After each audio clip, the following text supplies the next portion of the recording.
Bayangkan sebuah desa di mana semua petani gagal panen. Tanah kering, sawah retak, dan perut rakyat menjerit. Lalu, seorang TKI pulang dari negeri jauh membawa ilmu dari tanah leluhur yang ia temukan kembali. Tapi tunggu dulu, siapa sebenarnya dia? Apakah benar dia sekadar petani biasa? Atau ada rahasia besar yang disembunyikan? Saksikan kisah ini sampai akhir. Semoga Allah meridek setiap ilmu yang bermanfaat. Jangan lupa tekan tombol like sebagai tanda doa agar petani kita selalu diberi keberkahan. Di sebuah desa kecil yang terletak di kaki gunung, suasana pagi tidak lagi penuh semangat sebagaimana biasanya. Embun memang masih turun, kabut masih menyelimuti lereng, tetapi wajah para petani tidak lagi bercahaya. Mereka berjalan gontai menuju sawah dengan langkah berat, seperti orang yang dipaksa untuk bekerja meski hati sudah menyerah. Desa yang dulunya terkenal dengan tanah suburnya kini berubah menjadi lahan kering penuh retakan. Sawah-sawah yang biasanya hijau menghampar kini tampak seperti padang tandus. Padi yang ditanam bulan lalu tidak tumbuh sebagaimana mestinya. Batangnya kerdil, daunnya menguning sebelum waktunya. Jagung yang semestinya mulai berbuah hanya berdiri layu, seperti tiang rapuh yang siap roboh. Para ibu yang biasanya menyiapkan bekal untuk suami mereka pun kini lebih banyak menghela napas, karena isi dapur semakin hari semakin kosong. Suara tangisan anak-anak di malam hari karena lapar menjadi musik pilu yang terdengar di setiap sudut kampung. Mereka merintih meminta makan, sementara orang tua hanya bisa menunduk, menatap piring kosong, lalu mencoba menghibur dengan janji-janji palsu. Besok ayah akan bawa pulang beras. Namun besok selalu sama dengan hari ini. Hampa dan penuh kecewa. Penyebab kegagalan ini bukan hanya satu. Ada yang bilang tanah sudah kehilangan kesuburannya. Ada pula yang menyalahkan cuaca yang tak menentu. Hujan turun tak sesuai musim. Kadang terlalu deras sehingga banjir. Lalu tiba-tiba berhenti dan berganti kemarau panjang. Bagi petani yang hidupnya hanya bergantung pada bumi dan langit, kondisi ini bagaikan hukuman yang tidak ada ujungnya. Di balai desa, para petani sering berkumpul. Suasana pertemuan itu bukan lagi penuh tawa dan obrolan ringan, melainkan tangisan dan amarah. Kita sudah mencoba pupuk terbaik, kita sudah meminjam uang untuk beli bibit unggul, tapi tetap saja gagal. Seru seorang bapak dengan wajah penuh peluh. Yang lain menimpali, hutangku di tengkulak sudah menumpuk. Kalau panen gagal lagi, entah apa yang akan menimpa keluarga. Ucapan itu disambut anggukan penuh getir. Sebagian mulai kehilangan keimanan. Mereka bertanya-tanya, apakah desa mereka sudah dikutuk? Mengapa usaha keras yang selama ini dilakukan seolah tidak diberi jalan keluar? Namun di balik semua itu, ada juga sebagian yang masih mencoba menenangkan diri. Mereka berbisik lirih. Mungkin ini cara Allah menguji kita. Kata-kata itu tak mampu menahan derasnya air mata, tapi cukup memberi sedikit penguat bagi hati yang hampir runtuh. Anak-anak muda desa pun banyak yang memilih meninggalkan kampung. Mereka merantau ke kota, menjadi buruh, sopir, atau pekerja kasar, meninggalkan sawah yang dulunya diwariskan turun-temurun. Apa gunanya bertahan di sini? Tanah ini sudah mati, kata salah seorang pemuda sebelum pergi. Kalimat itu bagai belati yang menusuk hati orang-orang tua yang masih berusaha percaya bahwa tanah leluhur mereka belum benar-benar mati. Kegagalan panen juga memengaruhi hubungan antar warga. Jika dulu mereka saling membantu, kini kecurigaan muncul. Ada yang menuduh tetangga sengaja mengambil air lebih banyak dari saluran irigasi. Ada yang menuding orang lain menggunakan ilmu hitam untuk membuat sawahnya sendiri tumbuh lebih baik. Perpecahan perlahan muncul, menambah luka yang sudah terlalu dalam. Suatu sore, langit merah menyala, menandai berakhirnya hari. Seorang ibu duduk di tepi sawah kosong sambil memeluk anaknya yang kurus. Ia menatap tanah yang retak dan berdoa lirih. Ya Allah, jika memang Engkau ingin menguji kami, berilah kami kekuatan. Jangan biarkan anak-anak kami mati kelaparan. Suaranya tenggelam dalam desiran angin senja. Namun doa itu mengguncang batin siapapun yang mendengarnya. Di sisi lain desa, seorang lelaki tua berjalan dengan tongkat, menatap ke arah gunung yang menjulang. Ia bergumam, Tanah ini dulu pernah memberi makan seluruh keluarga kita. Apa mungkin rahasianya telah hilang? Ataukah kita yang terlalu serakah? Lupa pada cara nenek moyang memperlakukan bumi. Kata-kata itu terdengar sederhana, tapi seakan menjadi cermin bahwa bencana ini bukan semata soal cuaca, melainkan ada sesuatu yang lebih dalam. Malam datang, lampu-lampu rumah remang, hanya suara jangkrik yang menemani. Namun hati warga tidak tenang. Mereka tahu, jika musim depan tetap gagal, desa ini akan hancur. Tidak ada lagi yang bisa menyelamatkan kecuali pertolongan yang datang dari luar dugaan. Dan saat bulan purnama menggantung tinggi di langit, seorang bocah berlari ke rumah kepala desa, membawa kabar mengejutkan. "Pak, besok ada orang pulang dari luar negeri. Katanya dia orang sini, dulu pergi merantau." Seruan itu membuat beberapa orang yang mendengarnya tersentak. Meski tidak langsung percaya, berita itu menyebar cepat ke seluruh penjuru desa, menyalakan kembali seberkas kecil harapan di tengah gelapnya keputusasaan. Harapan yang samar, tapi cukup untuk membuat malam itu terasa berbeda. Seolah bumi yang hampir mati ini akan segera mendapat sentuhan baru. Keesokan harinya, suasana desa yang biasanya muram mendadak sedikit ramai. Kabar tentang seorang perantau yang akan pulang dari luar negeri sudah menyebar sejak malam. Orang-orang desa yang semula malas keluar rumah, kini berdiri di tepi jalan tanah, sebagian berdesakan di depan warung kopi. Mereka penasaran, siapa yang datang? Apakah benar dia bisa membawa perubahan? Sebuah mobil tua berhenti di mulut desa, dan dari dalamnya turun seorang lelaki muda dengan wajah teduh, tubuh agak kurus, namun matanya menyimpan ketegasan. Dialah Arif. 12 tahun lalu ia pergi meninggalkan desa dalam keadaan miskin, berbekal hanya ijazah SMA dan doa ibunya. Kini ia kembali dengan pakaian sederhana, tas besar di punggung, dan senyum yang mencoba menenangkan siapapun yang menatapnya. "Arif?" Suara seorang ibu parubaya tercekat. Air matanya jatuh begitu melihat pemuda itu. Ia adalah ibunya yang sudah menua. Tubuhnya tampak lebih ringkih dibanding saat Arif pergi. Arif berlari memeluknya, menundukkan kepala di pangkuan sang ibu. "Mak, Arif pulang. Maaf, baru sekarang." Tangisan pun pecah, bukan hanya dari bibir ibunya, melainkan juga dari beberapa tetangga yang menyaksikan.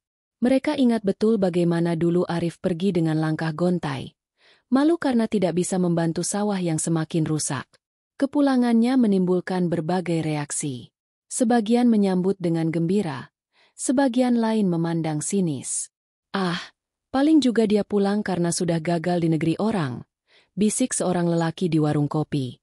Yang lain menimpali, "Jangan berharap banyak. Kalau tanah ini saja sudah ditinggalkan profesor dan ahli, mana mungkin seorang TKI bisa menyelamatkan?" Arif mendengar semua bisikan itu. Namun ia tidak membalas. Ia hanya tersenyum tipis, lalu menundukkan kepala. Dalam hatinya, ia sadar beban yang menunggu. Desa ini hancur, sawah mati, harapan terkubur. Tapi ia juga tahu, ada sesuatu yang ia bawa pulang, sesuatu yang dulu ia remehkan, ilmu dari leluhur, doa yang dipadukan dengan pengalaman panjang di negeri rantau. Malam itu, rumah ibunya penuh sesak. Warga berdatangan. Sebagian sekadar ingin memastikan kabar kepulangannya benar. Mereka menatap Arif dengan berbagai macam tatapan. Ada yang penuh curiga, ada yang penuh harapan, dan ada pula yang hanya ingin tahu cerita perjalanannya. "Arif, kau kerja di mana saja selama di luar negeri?" tanya Pak RT dengan suara tegas. "Di ladang, Pak. Saya ikut bekerja di perkebunan, juga di sawah orang-orang asing.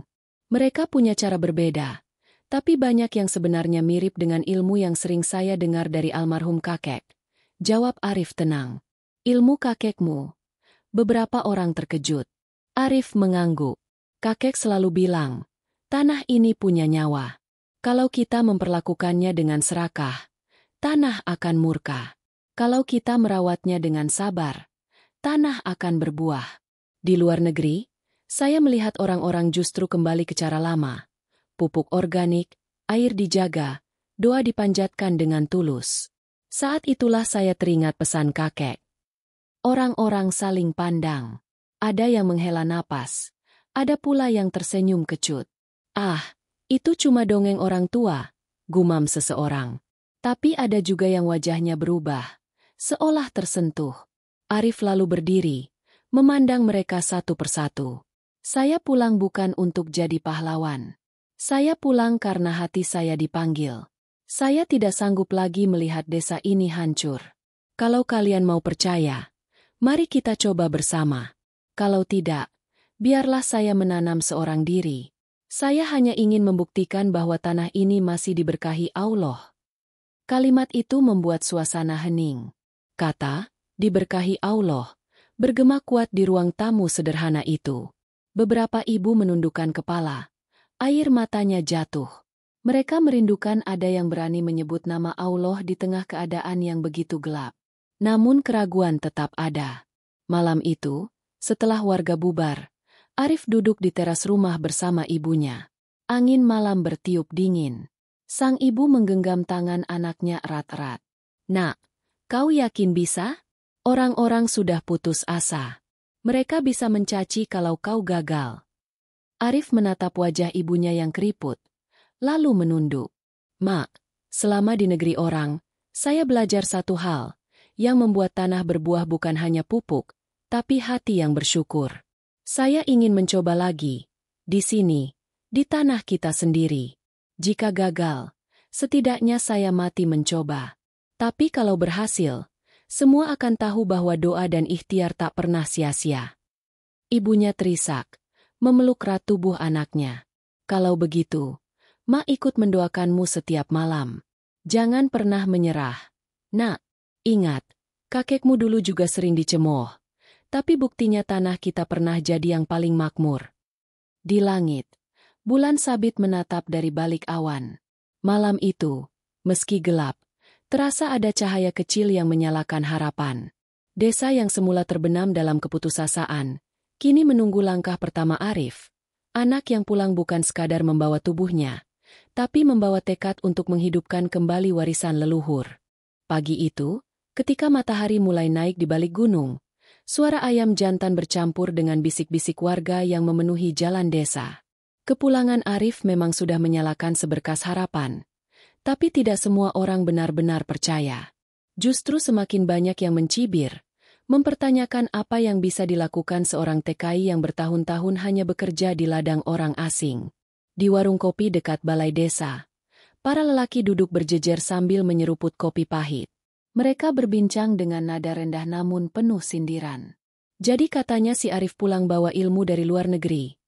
Seorang lelaki tua dengan sorot mata meremehkan membuka percakapan. "Ilmu apa? Jangan-jangan cuma bualan. Kalau benar dia pintar, kenapa dulu pergi merantau?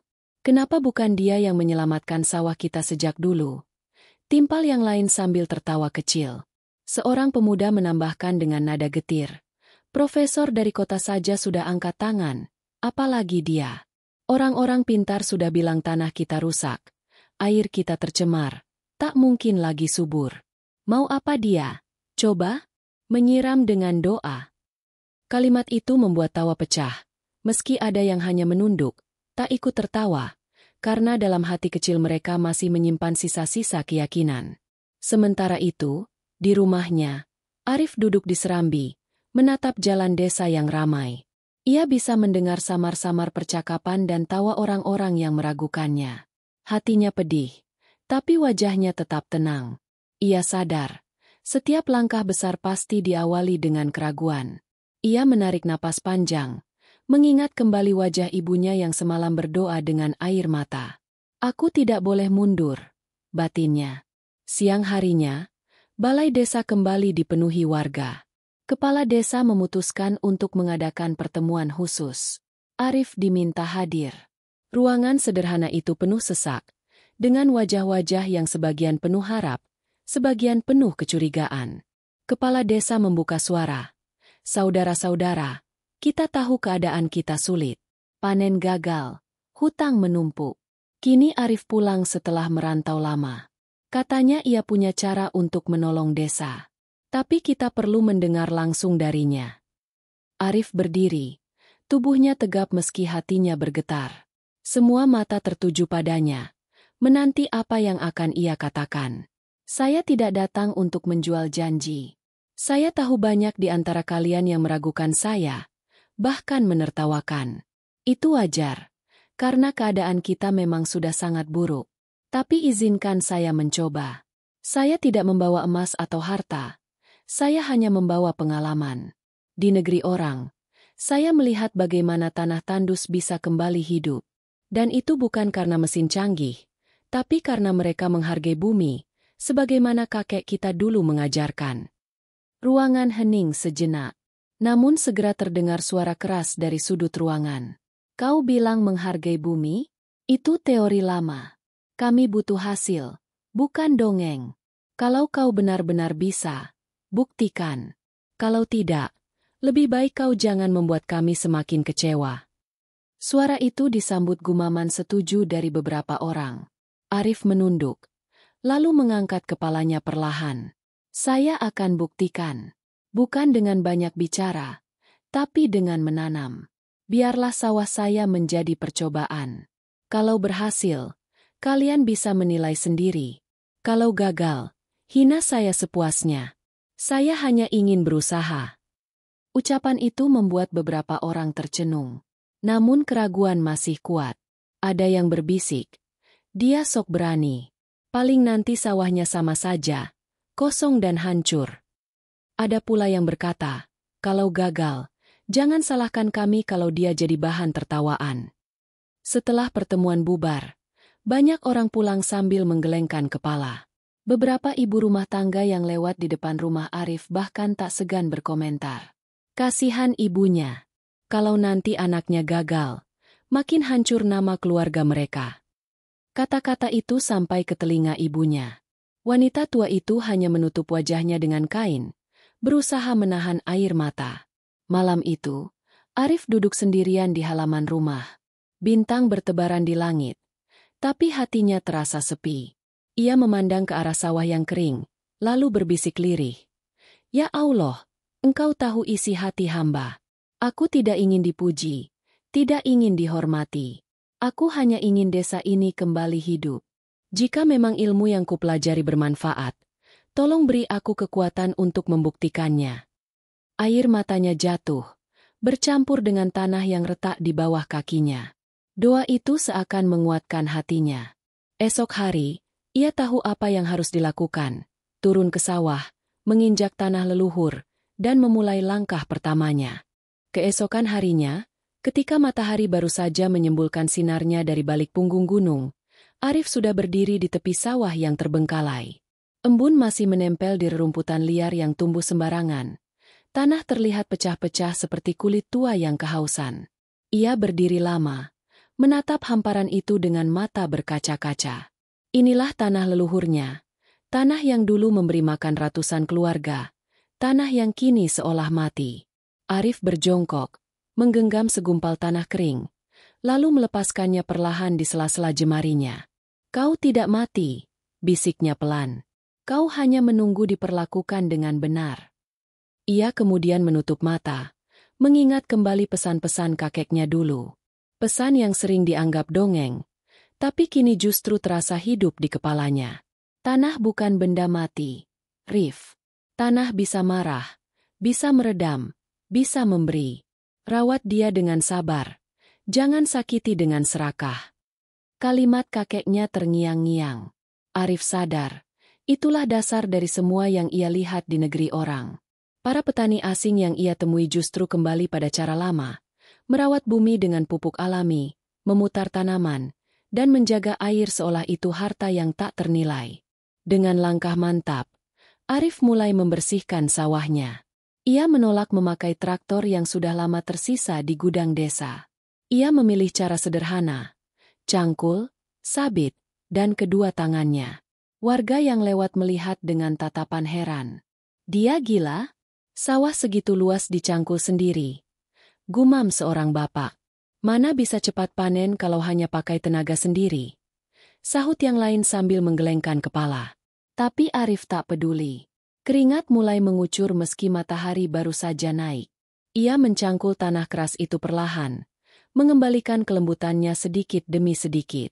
Sesekali ia berhenti, menengadahkan wajah ke langit sambil berbisik, "Ya Allah, beri aku kekuatan. Aku hanya ingin menghidupkan kembali yang sudah mati." Setelah tanah terbuka, ia mulai menyiapkan pupuk organik. Bukannya pupuk pabrik yang mahal, ia justru mengumpulkan dedaunan kering, jerami, dan kotoran hewan yang ia ambil dari kandang warga. Orang-orang semakin mencibir. "Pupuk sampah itu? Mana bisa menghidupkan sawah?" ejek seorang pemuda di pinggir jalan. Namun Arif hanya tersenyum samar, lalu terus menaburkannya dengan hati-hati, seakan sedang menabur emas. Langkah berikutnya membuat orang semakin heran. Alih-alih menggunakan saluran irigasi yang selama ini diperebutkan warga, Arif justru berjalan ke arah hutan kecil di belakang desa. Ia mencari mata air tua yang sudah lama tidak dipakai. Banyak yang bilang mata air itu sudah kering, bahkan ada yang menganggapnya angker. Tapi Arif yakin, kakeknya dulu pernah berkata, air dari mata air itu adalah darah bumi, jangan pernah tinggalkan. Setelah melewati semak belukar, Arif menemukan mata air itu. Alirannya memang kecil, nyaris tak terlihat, hanya menetes pelan dari celah batu. Namun ketika ia menangkupkan tangan dan merasakan dinginnya, ia tahu air itu masih hidup. Ia membawa pulang dalam tempayan kecil, lalu menuangkannya ke tanah sawah.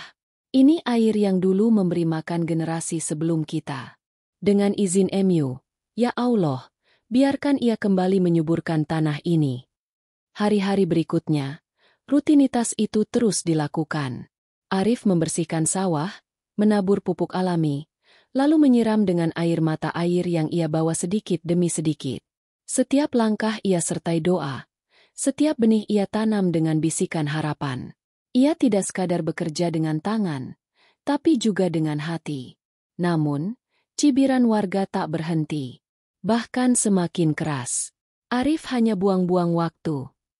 Kalau tanah bisa hidup cuma dengan doa, semua orang sudah kaya dari dulu. Kasihan ibunya, pasti makin malu kalau nanti anaknya gagal. Kalimat-kalimat itu menusuk, tapi juga menguatkan. Arif sadar, ia tidak sedang melawan tanah, ia sedang melawan ketidakpercayaan.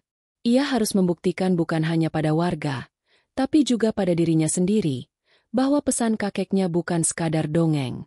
Suatu sore, ketika matahari condong ke barat, Arif duduk di pematang sawah. Tangannya kotor penuh lumpur, bajunya basah oleh keringat. Ia menatap tanah yang sudah mulai basah, berbeda dari beberapa hari lalu yang penuh retakan. Ada rasa haru yang mengalir. Ia tahu, jalan ini panjang. Hasilnya mungkin belum terlihat. Tapi ada sesuatu yang berubah, bukan hanya pada tanah, melainkan pada hatinya sendiri. Ya Allah, Engkau saksi betapa desa ini hampir putus asa. Jika Engkau ridha, jadikan usaha kecil ini sebagai awal kehidupan baru bagi kami. Jangan biarkan generasi setelah kami hanya mengenal lapar. Suara doanya bergetar, bercampur dengan angin senja yang berembus lembut. Dan malam itu, untuk pertama kalinya sejak lama, Arif tidur dengan senyum. Meski kecil, ia yakin tanah leluhurnya mulai mendengar panggilan yang lama ditinggalkan. Beberapa minggu berlalu sejak Arif memulai langkah pertamanya. Setiap hari, ia turun ke sawah lebih pagi daripada ayam berkokok, dan pulang lebih larut daripada suara jangkrik yang mengisi malam. Keringatnya bercampur lumpur, tangannya kapalan, tubuhnya makin kurus. Tapi di wajahnya, tak pernah hilang keteguhan. Ia seperti sedang berperang, bukan dengan musuh yang kasat mata, melainkan dengan keyakinan orang-orang yang sudah hancur. Namun di balik kegigihannya, suara-suara sinis semakin nyaring. Coba lihat, dia sibuk mengangkut air dalam tempayan kecil. Apa sawah bisa hidup dengan cara begitu? Itu hanya buang tenaga. Ejek seorang pemuda sambil tertawa keras di tepi jalan. Seorang bapak menimpali. Aku kasihan pada ibunya. Malu sekali kalau nanti sawah itu kosong lagi.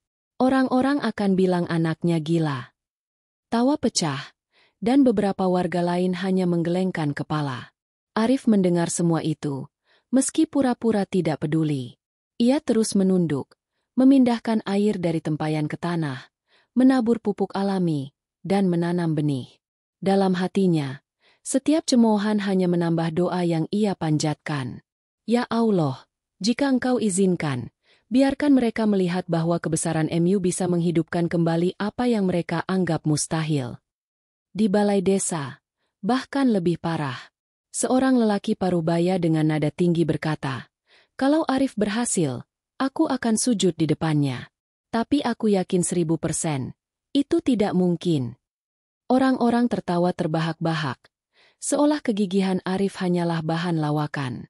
Mereka menganggapnya bodoh, terlalu naif mempercayai dongeng masa lalu. Namun ada pula yang diam-diam memperhatikannya.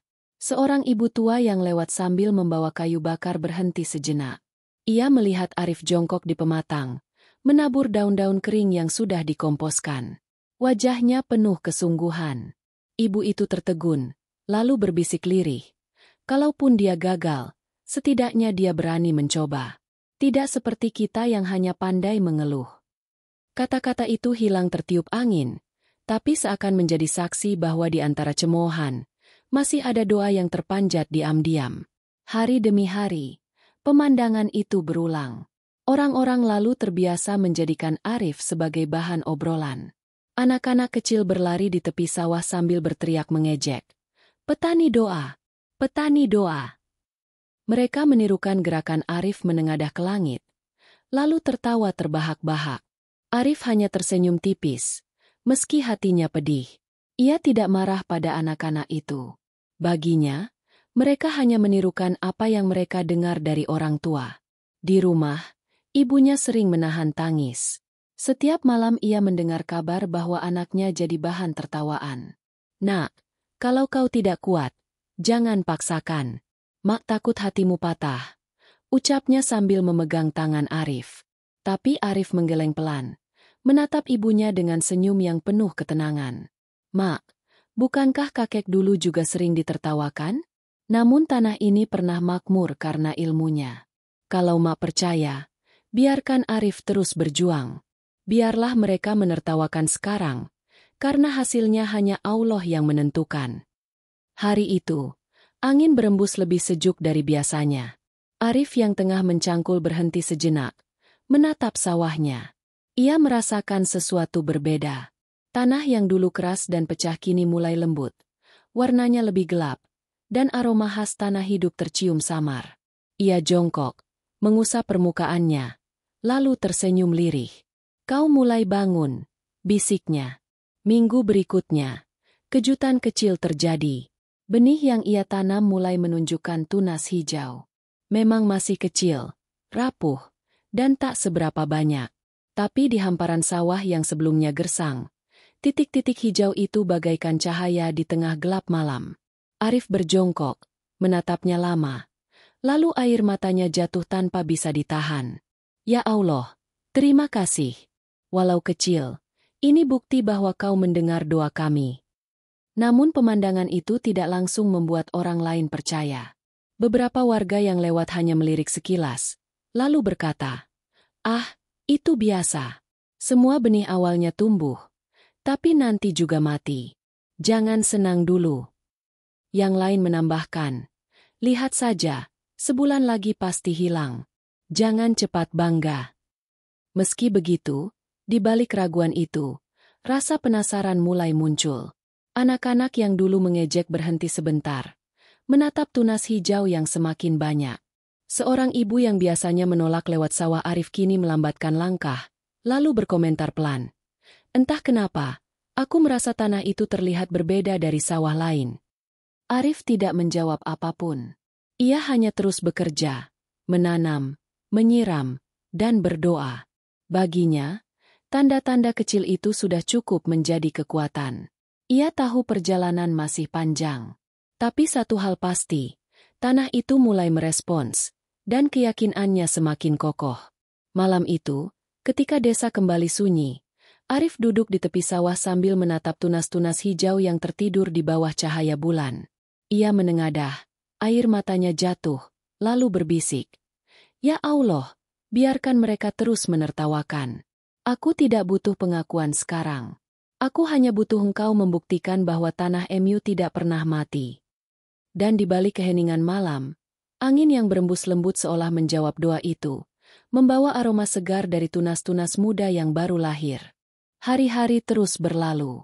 Musim yang biasanya membuat petani semakin cemas kini menjadi saksi dari perbedaan yang mencolok. Sawah-sawah lain di desa itu semakin suram. Tanahnya pecah, bibit yang mereka tanam dengan pupuk kimia mati perlahan. Sebagian bahkan tak pernah tumbuh sama sekali. Daun padi yang seharusnya hijau mulai menguning, batangnya kaku, lalu rebah tak bernyawa. Desa semakin muram, wajah para petani kian kusut. Namun di sudut pematang, ada satu hamparan berbeda. Sawah Arif perlahan berubah. Tunas-tunas kecil yang dulu rapuh kini tumbuh lebih tinggi, daunnya menghijau segar, warnanya kontras sekali dengan lahan-lahan tetangga. Dari kejauhan saja, sawah itu tampak seperti oase di tengah padang gersang. Warna hijau mudanya memantulkan cahaya matahari, membuatnya tampak bercahaya. Orang-orang yang melewati jalan setapak di dekat sawah Arif mulai tertegun. Mereka awalnya hanya melirik sekilas, namun lama-kelamaan berhenti, berdiri, bahkan berjongkok untuk memperhatikan. Kenapa bisa begitu? Bukankah ia tidak menggunakan pupuk pabrik? Mengapa padinya justru lebih segar? Bisik seorang bapak dengan nada tak percaya. Seorang ibu menimpali dengan suara pelan. Aku lihat ia setiap hari membawa tempayan kecil dari hutan. Airnya hanya setetes, tapi ia tuangkan penuh kesabaran. Mungkin itu yang membuat tanahnya hidup kembali. Bapak itu menggeleng keras. Tidak masuk akal. Itu hanya kebetulan. Namun meski mulutnya menyangkal, matanya tak bisa beralih dari hamparan hijau yang menyejukkan itu. Cemoohan yang dulu menggema kini mulai bercampur dengan kebingungan. Anak-anak kecil yang biasa mengejek dengan sebutan petani doa, kini berhenti berlari. Mereka berdiri di tepi pematang, menatap dengan mulut ternganga. Kenapa sawah Kak Arif berbeda? Tanya seorang anak kecil polos. Pertanyaan itu membuat orang dewasa yang berdiri di belakangnya saling berpandangan tanpa jawaban. Arif sendiri tetap rendah hati. Ia tidak pernah mengumbar hasil awal itu sebagai kemenangan. Setiap kali ia melihat tunas yang semakin meninggi, ia justru semakin sering menunduk, mencangkul tanah, menabur kompos, dan berdoa lebih lama. Dalam hatinya, ia tahu semua ini bukan semata hasil kerjanya. Ya Allah, bisiknya lirih di pematang. Ini hanyalah rahmat MU. Aku hanyalah tangan kecil yang kau pakai untuk menghidupkan kembali bumi yang kau titipkan. Air matanya jatuh, tapi senyumnya tetap merekah. Suasana desa mulai berubah sedikit demi sedikit. Orang-orang yang dulu menertawakan kini mulai gelisah. Mereka tidak lagi berani mengejek di depan umum. Justru mereka memilih berbisik, berdiskusi diam-diam di sudut rumah atau warung kopi. Kalau benar sawah Arif terus tumbuh, bagaimana dengan sawah kita? Apa artinya selama ini kita salah? Pertanyaan itu membuat dada mereka sesak, karena menerima kenyataan berarti mengakui kebodohan yang selama ini mereka anggap kebenaran. Di rumah, ibunya Arif pun mulai bisa bernapas lega. Setiap kali ia menatap sawah dari jendela bambu, hatinya bergetar. "Nak," ucapnya suatu malam sambil menggenggam tangan anaknya. "Mak melihat sawahmu hijau. Hati mak rasanya seperti kembali ke masa dulu, saat ayahmu masih hidup. Dulu tanah ini penuh berkah. Sekarang, seolah kau menghidupkannya lagi." Arif tersenyum lembut, lalu menunduk mencium tangan ibunya. "Doa mak yang menghidupkan, bukan aku." Namun tidak semua orang senang melihat perubahan itu. Beberapa petani yang merasa iri justru semakin getir. Kalau benar tanahnya subur, jangan-jangan dia pakai ilmu gaib. Mana mungkin sawah bisa hidup hanya dengan daun busuk dan air kecil dari hutan? Ada yang bahkan menyebarkan kabar buruk, mencoba merusak kepercayaan warga. Tapi anehnya, gosip itu tak lagi sekuat dulu. Sebab orang-orang sudah melihat dengan mata kepala sendiri bahwa sawah Arif benar-benar berbeda. Hari itu, menjelang senja, sekelompok warga sengaja berdiri di pematang sawah Arif. Mereka menyaksikan daun padi yang bergoyang ditiup angin sore. Warnanya begitu hidup, seperti lautan hijau yang berkilau di terpa cahaya. Salah seorang bapak menghela napas panjang. Kalau saja sawahku seperti ini, anak-anakku tidak akan tidur dengan perut kosong. Matanya berkaca-kaca, suaranya bergetar. Ia lalu berbalik pergi tanpa berkata lagi, meninggalkan jejak langkah berat yang penuh penyesalan. Arif yang melihat dari kejauhan hanya bisa menunduk. Ia sadar, apa yang tumbuh di sawahnya bukan hanya padi, tetapi juga rasa iri, harap, dan kebingungan di hati warga. Namun ia tetap percaya, semua ini adalah bagian dari perjalanan yang harus ia lalui. Malam itu, ia kembali duduk di tepi pematang, memandang sawah hijau yang mulai menari tertiup angin. Ya Allah, lindungi desa ini. Jangan biarkan mereka semakin terpecah. Jika memang kau ridha, biarkan sawah kecil ini menjadi bukti bahwa engkau masih sayang pada kami. Dan di balik doa itu, suara jangkrik bersahutan, angin malam bertiup lembut, seolah seluruh alam ikut bersujud bersama Arif, menyambut awal dari sebuah keajaiban yang perlahan terbuka. Waktu berjalan tanpa terasa. Hujan turun sesekali, namun tidak cukup untuk menyelamatkan sawah-sawah yang sudah rapuh. Di seluruh desa, wajah muram semakin jelas. Petani yang biasanya sibuk menjaga padi kini lebih banyak duduk termenung di beranda rumah, menatap lahan kosong dengan pandangan hampa.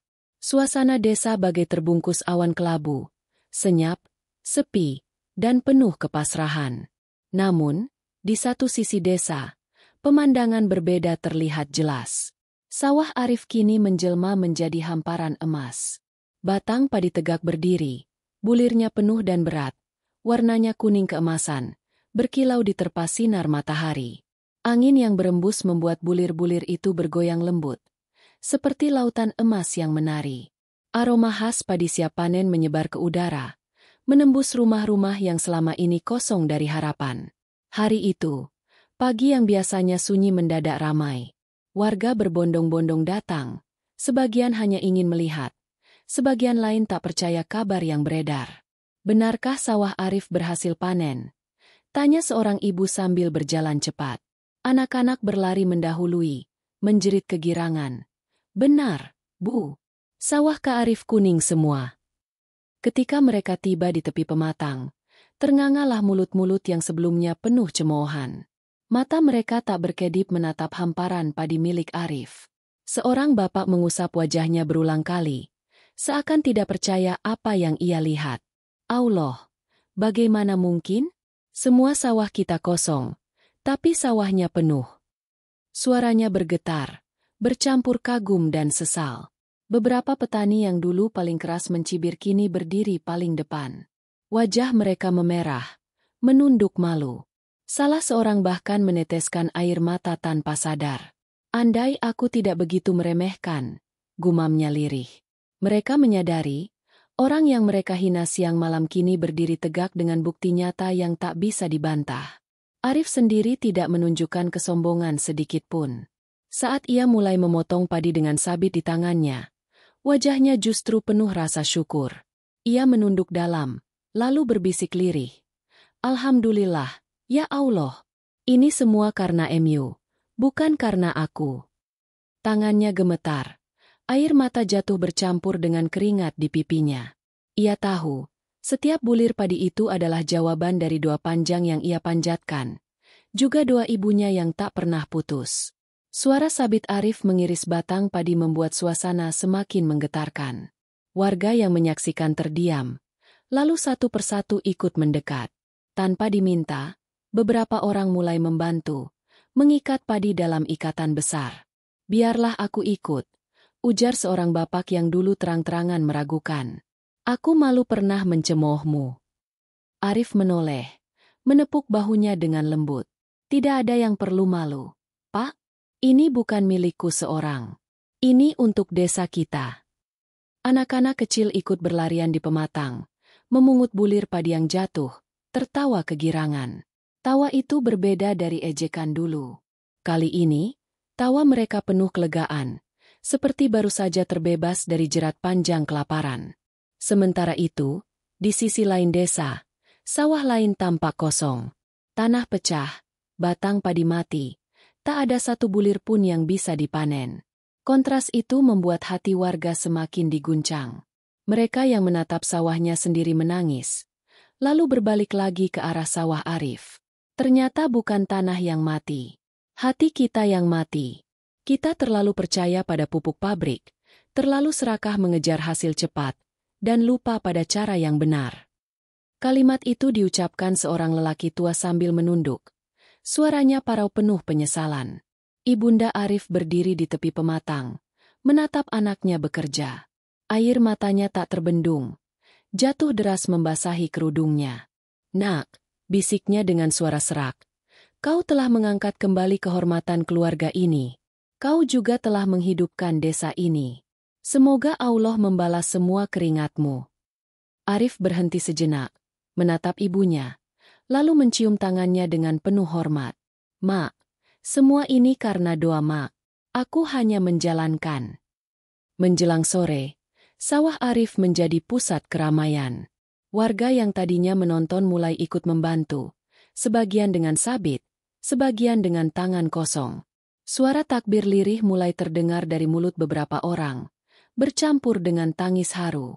"Allah benar-benar masih sayang pada kita," ujar seorang ibu sambil menutup wajah dengan kedua tangannya. Di antara kerumunan itu, wajah-wajah yang dulu penuh cemooh kini berubah menjadi wajah penuh hormat. Mereka sadar, kebesaran bukan terletak pada gelar, bukan pada siapa yang kaya atau pintar, tetapi pada hati yang ikhlas dan kesabaran yang disertai doa. Malam itu, desa yang sebelumnya sepi kini kembali terang. Lampu-lampu minyak dinyalakan di rumah-rumah. Suara doa terdengar dari surau. Aroma masakan kembali tercium. Semua itu bermula dari satu sawah kecil milik seorang TKI yang dulu dianggap tak berguna. Namun, bagi Arif, ini baru permulaan. Ia tahu, perjalanan masih panjang, dan ujian akan terus datang. Tapi pada malam itu, ia duduk di serambi rumah bersama ibunya, menatap hamparan padi emas yang sudah terikat rapi, lalu berbisik, "Ya Allah, terima kasih. Kau tunjukkan pada mereka bahwa bumi MU tidak pernah mati." Dan angin malam yang bertiup membawa bulir-bulir padi kering seakan ikut bersujud, menjadi saksi keajaiban yang lahir dari keteguhan hati. Beberapa hari setelah panen sawah Arif, suasana desa berubah drastis. Aroma padi yang baru dipanen masih memenuhi udara, suara riuh orang-orang yang bergotong royong masih terngiang, dan senyum mulai kembali menghiasi wajah-wajah yang sebelumnya muram. Namun di balik keceriaan itu, terselip tanda tanya besar yang tak bisa diabaikan. Bagaimana mungkin seorang TKI yang dulu dianggap tak tahu apa-apa, justru berhasil memanen saat seluruh desa gagal total? Pertanyaan itu menggantung di setiap perbincangan. Di warung kopi, di surau, bahkan di ladang kosong, orang-orang membicarakan hal yang sama. Rahasia apa yang dimiliki Arif? Suatu pagi, sekelompok petani mendatangi rumah Arif. Mereka membawa wajah penuh harap bercampur malu. Salah seorang bapak yang dulu paling keras mencibir kini menunduk dalam-dalam. Suaranya bergetar ketika berkata, "Rif, ajari kami. Kami sudah salah jalan. Sawah kami mati. Anak-anak kami lapar. Tolong, jangan simpan sendiri ilmu itu." Arif terdiam lama, menatap wajah-wajah itu satu persatu. Ia melihat mata yang dulu menyorot tajam penuh ejekan, kini berubah menjadi mata yang basah, penuh kerendahan hati. Perlahan ia tersenyum, lalu menjawab lembut, "Ilmu ini bukan milikku. Ini warisan dari kakek kita, dari tanah leluhur. Aku hanya mencoba kembali pada cara lama yang kita tinggalkan. Kalau kalian sungguh-sungguh, mari kita belajar bersama. Tapi ingat, bukan hanya tangan yang bekerja, hati juga harus ikut tunduk pada Allah." Mereka mengangguk cepat. Air mata jatuh tanpa bisa ditahan. Ada rasa lega sekaligus malu yang bercampur jadi satu. Hari-hari berikutnya, sawah Arif menjadi semacam sekolah terbuka. Anak-anak muda yang dulu lebih suka nongkrong kini ikut belajar membuat pupuk kompos dari daun dan kotoran ternak. Para ibu ikut mengumpulkan jerami untuk difermentasi. Para bapak berlatih kembali menggunakan cangkul, bukan sekadar mengandalkan mesin. Arif mengajari mereka menyiram sawah dengan air yang diambil dari mata air hutan, sambil menjelaskan pentingnya menjaga sumber air itu. Namun, tidak semua berjalan mulus. Di balik keramaian itu, ada hati-hati yang dipenuhi rasa iri. Beberapa orang berbisik di pojok jalan. Kenapa dia yang harus jadi pusat perhatian? Apakah kita harus berterima kasih padanya selamanya? Bukankah dia hanya beruntung? Bisikan itu mulai menyebar, menimbulkan kecurigaan baru. Ada pula yang lebih tajam, menuduh tanpa bukti. Jangan-jangan dia memakai ilmu hitam. Bagaimana mungkin sawahnya bisa subur, sementara yang lain mati? Tidak masuk akal kalau hanya pupuk daun dan air hutan. Suara itu membuat sebagian warga kembali bimbang, meski mereka sendiri melihat langsung bagaimana Arif bekerja setiap hari tanpa henti. Arif tahu kabar itu. Ia mendengar bisikan iri. Ia merasakan tatapan sinis dari segelintir orang yang lewat di depan sawahnya. Malam itu, ia duduk di serambi bersama ibunya. Sang ibu menatapnya cemas, lalu berkata lirih, "Nak, hati-hati. Kebaikanmu mungkin tidak selalu diterima dengan ikhlas. Ada yang bisa berubah iri, bahkan jahat." Arif tersenyum lemah, lalu menunduk. "Mak, aku hanya berusaha. Kalaupun ada yang menuduh, biarlah Allah yang menjadi saksi. Aku tak bisa membungkam mulut mereka, tapi aku bisa terus menanam dengan hati." Keesokan harinya, sebuah peristiwa kecil membuat suasana semakin panas. Saat Arif sedang mengajari anak-anak muda membuat pupuk organik, seorang lelaki tiba-tiba berseru lantang di hadapan banyak orang. "Kalau kau benar-benar tulus, buktikan bahwa ilmu itu bukan hanya untuk sawahmu sendiri. Kenapa tidak kau bagikan sejak awal? Jangan-jangan kau sengaja menyimpannya agar terlihat hebat." Suasana hening. Semua mata tertuju pada Arif. Lelaki itu menatap tajam. Wajahnya penuh kecurigaan. Beberapa orang mengangguk pelan, ragu. Namun, Arif tidak tersulut emosi. Ia menatap tenang, lalu berkata, "Aku tidak pernah menyimpan. Aku hanya ingin memastikan dulu bahwa ilmu ini memang bisa berhasil. Aku takut jika aku ajarkan sebelum waktunya, lalu gagal, kalian semakin kecewa. Sekarang sudah terbukti, dan aku ingin semua orang ikut merasakan." Jawaban itu menampar kesombongan lelaki tersebut. Wajahnya memerah, bibirnya terkatup rapat, sementara warga lain justru terharu. Seorang ibu berlari kecil menghampiri Arif, menggenggam tangannya erat. "Nak, jangan dengarkan kata-kata buruk. Kau sudah menyelamatkan kami. Kau bagaikan cahaya yang dikirim Allah." Ucapan itu membuat banyak orang menitikkan air mata. Meski begitu, rasa iri tetap tidak sepenuhnya hilang. Bagi sebagian orang, sulit menerima kenyataan bahwa seorang yang dulu dianggap hina kini menjadi teladan. Di balik bisik-bisik malam, masih ada yang merencanakan cara menjatuhkan Arif, meski secara halus. Namun Arif tetap pada jalannya. Ia turun ke sawah setiap hari, mengajar tanpa pamrih, bekerja tanpa lelah, dan selalu mengingatkan, "Jangan lupa, ini bukan tentang aku. Ini tentang kita kembali menghormati tanah, kembali tunduk pada Allah." Malam itu, ketika seluruh desa tertidur, Arif kembali menatap sawahnya yang mulai hijau lagi dengan tunas-tunas baru. Ia berlutut di tanah, tangannya menggenggam lumpur, lalu berdoa penuh haru. "Ya Allah, jangan biarkan hati kami dikuasai iri. Satukan kami dalam berkah MU. Jika aku harus menjadi perantara, jadikan aku alat MU, bukan pusatnya. Karena semua ini hanya karena MU."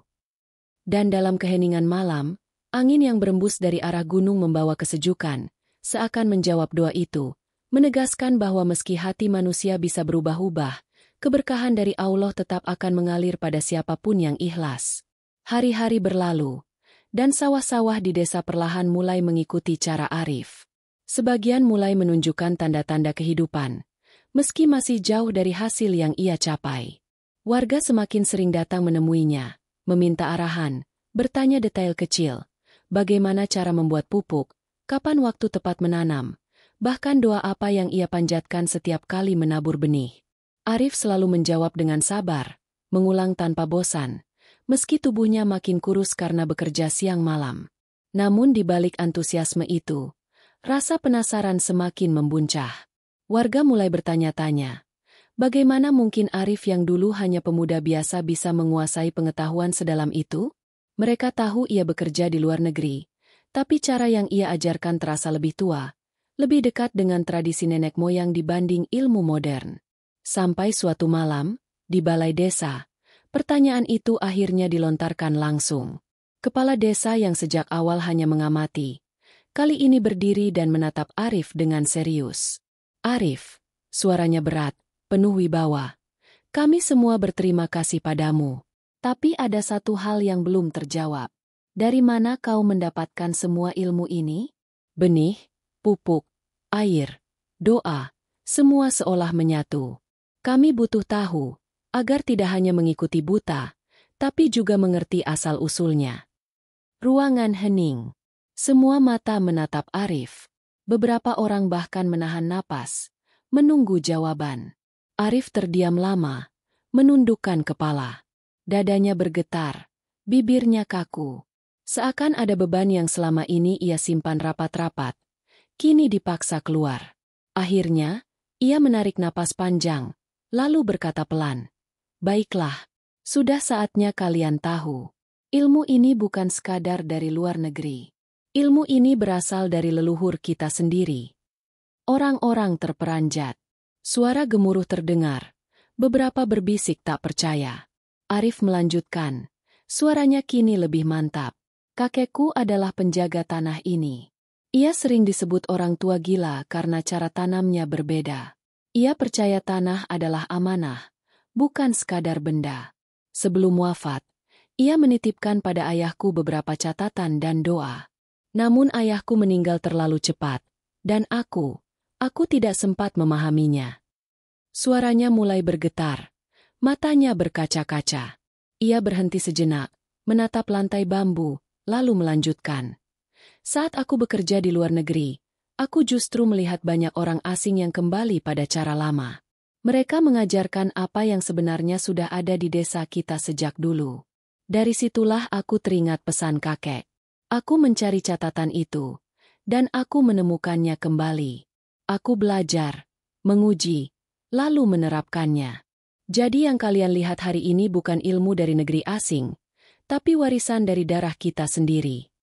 Tangisan terdengar dari pojok ruangan. Seorang bapak tua yang dulu pernah bekerja bersama kakek Arif menunduk. Suaranya pecah. "Astagfirullah. Jadi benar, itu ilmu dari orang tua dulu. Kami yang meninggalkannya. Kami yang menertawakan." Ia menangis terseduh, diikuti beberapa orang lain yang merasa bersalah. Namun tidak semua terharu. Ada pula yang meragukan. Seorang pemuda berdiri, suaranya meninggi. "Kalau memang itu warisan leluhur, kenapa kau yang menyimpannya? Kenapa bukan orang lain? Jangan-jangan kau hanya mengarang cerita untuk membuat dirimu terlihat hebat." Suara itu membuat ruangan berguncang. Warga saling berpandangan, hati kembali bimbang. Arif menatap pemuda itu dengan tenang. "Aku tidak butuh terlihat hebat. Aku bahkan rela jika nama ini hilang, asal tanah kita hidup kembali. Kalau kau tidak percaya, datanglah ke rumah. Aku akan tunjukkan catatan peninggalan kakekku. Di sana ada doa, ada cara menanam, ada pesan agar kita tidak melupakan Allah dalam setiap tetes keringat." Kepala desa menengahi. "Cukup, kita semua sudah melihat buktinya. Sawah Arif hidup kembali, sementara sawah kita mati. Kalau bukan karena ilmunya, apa lagi?" Suaranya tegas, membuat sebagian warga mengangguk. Namun benih keraguan tetap tersisa di sebagian hati. Malam itu, setelah pertemuan bubar, banyak orang pulang dengan hati campur aduk. Ada yang menangis karena menyesal meninggalkan tradisi leluhur. Ada yang pulang dengan semangat baru untuk belajar. Tapi ada juga yang pulang dengan hati panas. Tidak rela jika seorang pemuda yang dulu dianggap hina kini menjadi pewaris ilmu besar. Di rumah, Arif duduk di samping ibunya. Sang ibu menggenggam tangannya erat. Air matanya jatuh. "Nak, kenapa baru sekarang kau ceritakan?" Arif menunduk, suaranya lirih. "Mak, aku takut orang salah paham. Aku takut mereka mengira aku mencari pujian. Aku hanya ingin desa ini kembali hidup." Biarlah mereka tahu sekarang, agar tidak lagi menganggap ilmu ini asing. Sang ibu mengusap kepala anaknya dengan lembut. Nak, kau telah menanggung beban besar. Tapi ingat, kebenaran akan selalu menang. Selama kau berjalan dengan ikhlas, Allah akan menjaga. Arif mengangguk, menatap sawahnya yang berkilau terkena cahaya bulan. Dalam hati ia berdoa, "Ya Allah, jangan biarkan aku terjerat kesombongan. Jika ini amanah, kuatkan aku menjaganya." Dan di balik doa itu, angin malam berembus lebih kencang dari biasanya, seakan memberi tanda bahwa ujian sesungguhnya baru saja dimulai. Sejak malam ketika Arif mengungkap rahasia warisan leluhur itu, nama dan sosoknya semakin menjadi pusat perhatian. Setiap hari, warga terus berdatangan ke rumahnya, meminta arahan, bertanya cara, bahkan sekadar mendengar nasihatnya. Namun di balik senyum dan ketulusan Arif, ada sesuatu yang tidak diketahui banyak orang, tubuhnya semakin lemah. Ia sering terbatuk di tengah mengajar, wajahnya pucat, langkahnya kadang terhuyung. Tetapi setiap kali ada yang bertanya, ia selalu menjawab dengan senyum. Hanya lelah biasa, nanti juga sembuh. Tak seorang pun menduga bahwa di balik tubuh kurus itu, ada penyakit yang diam-diam menggerogoti. Hingga suatu pagi, ketika matahari baru saja muncul, Arif jatuh pingsan di tepi pematang. Warga yang melihat berteriak panik, segera membawanya pulang. Ibunya menangis histeris, mengguncang tubuh anaknya yang terbaring lemah. "Nak, bangun. Jangan buat Mak takut." Beberapa saat kemudian, Arif siuman. Nafasnya terengah, wajahnya pucat pasi. Warga memenuhi rumah, menatapnya dengan cemas. Dengan suara lirih, ia akhirnya berkata, "Aku sudah lama tahu, tubuhku sakit. Saat bekerja di negeri orang, aku sering terpapar bahan kimia keras. Dokter bilang, waktuku tidak panjang." Seisi rumah terdiam. Air mata tumpah tanpa bisa ditahan. Tidak ada yang menyangka, pemuda yang selama ini menjadi cahaya desa ternyata menanggung derita yang ia simpan rapat-rapat. Arif melanjutkan, "Aku pulang bukan untuk mencari penghormatan. Aku pulang karena ingin mewariskan sesuatu yang lebih berharga dari harta, ilmu dan keyakinan bahwa tanah ini masih diberkahi Allah. Aku tidak ingin anak-anak kita kelaparan lagi, tidak ingin kalian kehilangan harapan. Jika aku harus pergi, biarlah aku pergi dengan tenang, karena aku tahu desa ini akan bangkit." Tangis semakin pecah. Orang-orang yang dulu mencibir menutup wajah dengan kedua tangan, merasa tertusuk oleh rasa bersalah. "Ya Allah, ampuni kami. Kami telah menertawakan orang yang kau jadikan penolong." Lirih seorang bapak yang dulu paling keras mengejek.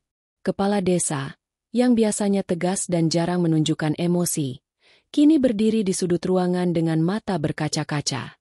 Ia melangkah mendekat, menggenggam tangan Arif. "Nak, kau sudah mengajarkan kami lebih dari sekadar bertani. Kau mengajarkan arti sabar, arti syukur, arti menyerahkan diri pada Allah. Kami semua, berhutang nyawa padamu." Arif tersenyum lemah. Ia menoleh pada ibunya, menggenggam tangannya erat. "Mak, maafkan Arif yang baru bisa pulang setelah semua terlambat. Tapi aku bahagia, Mak, karena aku bisa menanam sekali lagi di tanah leluhur kita." Sang ibu menunduk. Air matanya jatuh deras, membasahi tangan anaknya. "Nak, jangan bicara seperti itu. Kau harus sembuh. Desa ini masih butuh kau." Arif menggeleng perlahan. "Mak, desa ini tidak butuh aku. Desa ini butuh kebersamaan, butuh doa kalian semua. Jangan lagi kalian tinggalkan cara lama. Jangan lagi kalian remehkan warisan leluhur. Selama kalian menjaga, desa ini akan terus hidup." Beberapa hari kemudian, keadaan Arif semakin lemah.